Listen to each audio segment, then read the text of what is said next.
پوچھتی ہیں کہ میرا دوسرا سوال ہے، سعدیہ صاحب بھائی پوچھ رہی ہیں کہ اگر مجھے باہر کی کسی کنٹری میں تعلیم کے لیے ایڈمیشن مل رہا ہے تو میں اکیلی باہر پڑھنے جا سکتی ہوں؟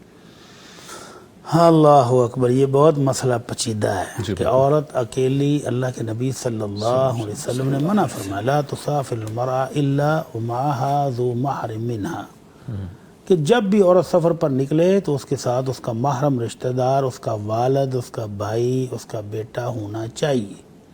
اکیلے سفر کرے اور پھر وہاں رہائش اکیلے رکھے، بے شمار مفاسد ہیں۔ تعلیم اپنی جگہ ٹھیک ہے، لیکن اس کے مفاسد جو ہیں وہ بے شمار ہیں، اور خاص طور پر جب آپ کسی غیر مسلم ملک کی طرف سفر کریں گے، بالکل جہاں آپ کی شرم و حیا، آپ کی عزت، آپ کی عصمت، آپ کی عفت بالکل بھی محفوظ نہیں ہے، تو آپ کو نہیں جانا چاہیے۔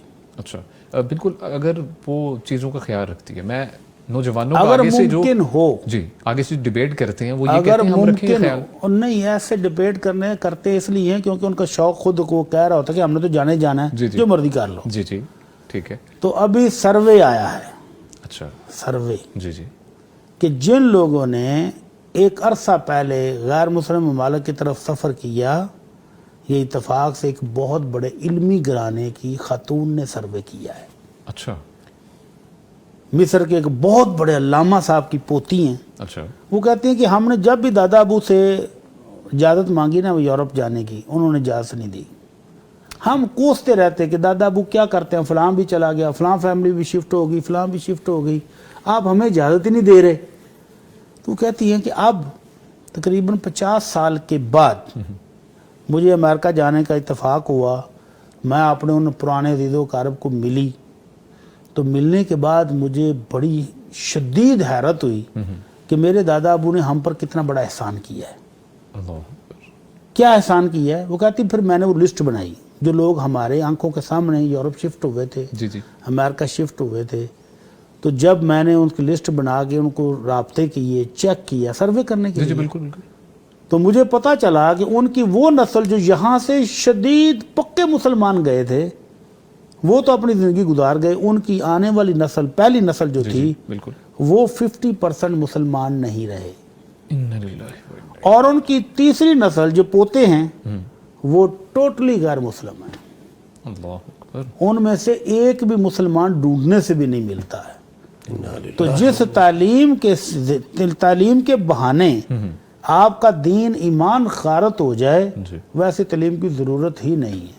آپ ادھر بیٹھ کے آن لائن پڑھ لیں، آپ اپنے ملک کے اداروں میں سے جو علم حاصل کرنا چاہتے ہیں وہ لے لیں، اور خدا را اپنی اور اپنی نسلوں پر رحم کھائیں۔ جی بالکل، ایون کہ اب تو مفتی صاحب ابھی اس وقت ہمارے جو دوست احباب ان ممالک میں رہ رہے ہیں وہ سخت پریشان ہیں، دو حل کر رہے ہیں۔ آپ جب بچے بڑے ہو رہے ہیں نا، تو یا تو اپنی فیملیوں کو پاکستان بھیجیں، واپس بھیجتے ہیں، یہاں کی تہذیب سیکھیں، وہاں کے مسائل دیکھیں، ساری چیزیں، اور خود ادھر رہ رہے ہیں، بالکل۔ تو یا پھر ان کی اب اولادیں بڑی ہو گئی ہیں تو وہ کہتی ہیں بابو آپ نے جانا تو جائیں، آپ کا ملک ہے وہ، ہم تو یہاں جو پلے ہیں، یہاں بڑے ہیں، ہمارا ملک یہی ہے۔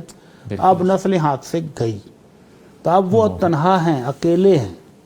تو اس المیہ سے بچنے کے لیے یہ ضروری ہے کہ اپنے دین سے، اپنے ایمان سے، اپنے مذہب سے جمے رہیں، اور اپنے وطن میں رہتے ہوئے جو میسر ہے اس پر گزارا کر لیں۔ ایون کہ مفتی صاحب اب تو باہر سے بہت سی ایسی کنٹریز آفر کرتی ہیں کہ آپ گھر بیٹھے بھی اسٹڈی کر سکتے ہیں۔ بالکل، اب تو جواز نہیں بنتا، اس سہولتیں موجود ہیں، ان سے فائدہ اٹھانا چاہیے۔ بہت شکریہ مفتی صاحب، تھینک یو سو مچ۔